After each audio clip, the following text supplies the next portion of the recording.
আমন্ত্রণ ভোরের পাতা বার্তা কক্ষ লাইভে। প্রতিদিনের মতো দেশ ও দেশের বাইরের কিছু উল্লেখযোগ্য খবর নিয়ে আপনাদের সাথে আছি আমি মৌমিতা দাস। দর্শক, কোটা সংস্কার আন্দোলনকে কেন্দ্র করে প্রাণহানির ঘটনার সুষ্ঠু ও মানসম্মত তদন্তে বিদেশি কারিগরি সহায়তা নেওয়ার নির্দেশ দিয়েছেন প্রধানমন্ত্রী শেখ হাসিনা। একই সঙ্গে তদন্তে জাতিসংঘের সহায়তার আগ্রহকে স্বাগত জানিয়েছেন তিনি। সকালে প্রধানমন্ত্রী শেখ হাসিনা তার সরকারি বাসভবন গণভবনে বাংলাদেশে নিযুক্ত জার্মান রাষ্ট্রদূত আখিম টোস্টারের সঙ্গে সৌজন্য সাক্ষাতের সময় এসব কথা বলেন। অপরদিকে বুধবারের মধ্যে নির্বাহী আদেশে জামায়াত শিবিরকে নিষিদ্ধ করা হবে বলে জানিয়েছেন আইনমন্ত্রী আনিসুল হক। মঙ্গলবার সচিবালয়ে সাংবাদিকদের সঙ্গে আলাপকালে মন্ত্রী বলেন, শিক্ষার্থীদের কোটা আন্দোলন ঘিরে সংঘাত সহিংসতার পরিপ্রেক্ষিতে আওয়ামী লীগ নেতৃত্বাধীন 14 দলের সভায় জামায়াত শিবিরকে নিষিদ্ধের সিদ্ধান্ত হয়।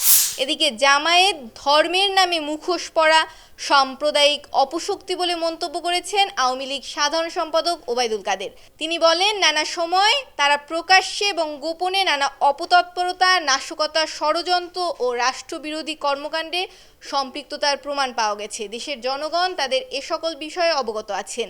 দুপুরে রাজধানীর বঙ্গবন্ধু এভিনিউতে আওয়ামী লীগের যৌথ সভা শেষে আয়োজিত সংবাদ সম্মেলনে এসব কথা বলেন ওবায়দুল কাদের। অপরদিকে কোটা বিরোধী আন্দোলনকে কেন্দ্র করে সহিংসতা ও মানুষের মৃত্যুর ঘটনায় আমরা লজ্জিত বলে মঙ্গলবার বিচারপতি মোস্তফা জামান ইসলাম এবং বিচারপতি এস.এম. মাসুদ হোসেন দোলনের হাইকোর্ট বেঞ্চ এ মন্তব্য করেন। আন্দোলনকারীদের উপর গুলি না চালানোর নির্দেশনা ও কোটা বিরোধী আন্দোলনের 6 জন সমন্বয়ককে ডিবি হেফাজত থেকে মুক্তির নির্দেশনা চেয়ে রিটের শুনানিতে আদালত এ মন্তব্য করেন। কোটা সংস্কার আন্দোলনকে কেন্দ্র করে হামলা, সংঘর্ষ, সহিংসতা ও নিহতের ঘটনায় এখন পর্যন্ত রাজধানীতে 53টি হত্যা মামলা দায়ের করা হয়েছে। এসব মামলায় পুলিশ সহ ভুক্তভোগীর পরিবার বাদী হয়েছে। মঙ্গলবার দুপুরে ডিএমপি কার্যালয়ে এ তথ্য জানান ঢাকা মহানগর পুলিশের যুগ্ম কমিশনার বিপ্লব কুমার সরকার। দর্শক, দেশে চলমান পরিস্থিতিতে ব্যাংক সহ 4টি বড় খাতে সাইবার হামলার আশঙ্কার কথা জানিয়েছেন ডাক, টেলিযোগাযোগ ও তথ্য প্রযুক্তি প্রতিমন্ত্রী জুনায়েদ আহমেদ পলক। তিনি বলেন, বর্তমান পরিস্থিতিতে সাইবার সিকিউরিটি নিয়ে পর্যালোচনা করে আমরা 4টি বড় খাতে সাইবার হামলার আশঙ্কা করছি। দুপুর 1:30টার দিকে চলমান সময়ে সাইবার নিরাপত্তা বিষয়ক জরুরি সভা শেষে ব্রিফিংয়ে এসব কথা বলেন তথ্য প্রতিমন্ত্রী। এদিকে শিক্ষার্থীদের বৈষম্য বিরোধী আন্দোলনে অন্যদিকে টানা কারফিউর মধ্যে মাঠের সবজি নিয়ে বিপাকে আছেন মেহেরপুরের কৃষকরা। বাইরের জেলা থেকে আসছেন না কোনো ক্রেতা। এতে মাঠের ফসল মাঠেই নষ্ট হচ্ছে, দাম নেমে এসেছে অর্ধেকে। কৃষকরা বলছেন, এমন অবস্থা চলতে থাকলে বড় ধরনের লোকসানের মুখে পড়বেন তারা। দর্শক, ভেনেজুয়েলার বিতর্কিত প্রেসিডেন্ট নির্বাচনে নিকোলাস মাদুরোকে জয়ী ঘোষণা করা হয়েছে। এরপরই দেশটিতে ছড়িয়েছে বিক্ষোভ। প্রতিবাদ বিক্ষোভের মধ্যেই বিক্ষোভকারীরা পুলিশের সঙ্গে সংঘর্ষে জড়িয়ে পড়ে। ভেনেজুয়েলার বিতর্কিত প্রেসিডেন্ট নির্বাচনে নিকোলাস মাদুরোকে জয়ী ঘোষণা করা হয়েছে। এরপরই দেশটিতে ছড়িয়েছে বিক্ষোভ। প্রতিবাদ বিক্ষোভের মধ্যেই বিক্ষোভকারীরা পুলিশের সঙ্গে সংঘর্ষে জড়িয়ে পড়ে। মঙ্গলবার এক প্রতিবেদনে এ তথ্য জানিয়েছে ব্রিটিশ সংবাদ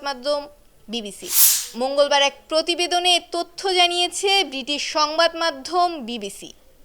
ভারতের কেরালা রাজ্যে 3 দফায় ভূমিধসের নিহতের সংখ্যা বেড়ে দাঁড়িয়েছে 44 জনে। এছাড়া শতাধিক মানুষ এখনও আটকা পড়ে আছে বলে ধারণা করা হচ্ছে। কেরালার ওয়েনার রাজ্যে 4 ঘন্টা ধরে বৃষ্টিপাতের কারণে স্থানীয় সময় মঙ্গলবার ভূমিধসের ঘটনা ঘটেছে। ভারতীয় গণমাধ্যম এনডিটিভির এক প্রতিবেদনে এ তথ্য জানানো হয়। দর্শক, না ফেরার দেশে চলে গেলেন 90 দশকের ব্যতিক্রমী কণ্ঠ নিয়ে হাজির হওয়া শিল্পী হাসান আবিদুর রেজা জুয়েল। এই শিল্পী কয়েকদিন ধরে লাইফ সাপোর্টে ছিলেন।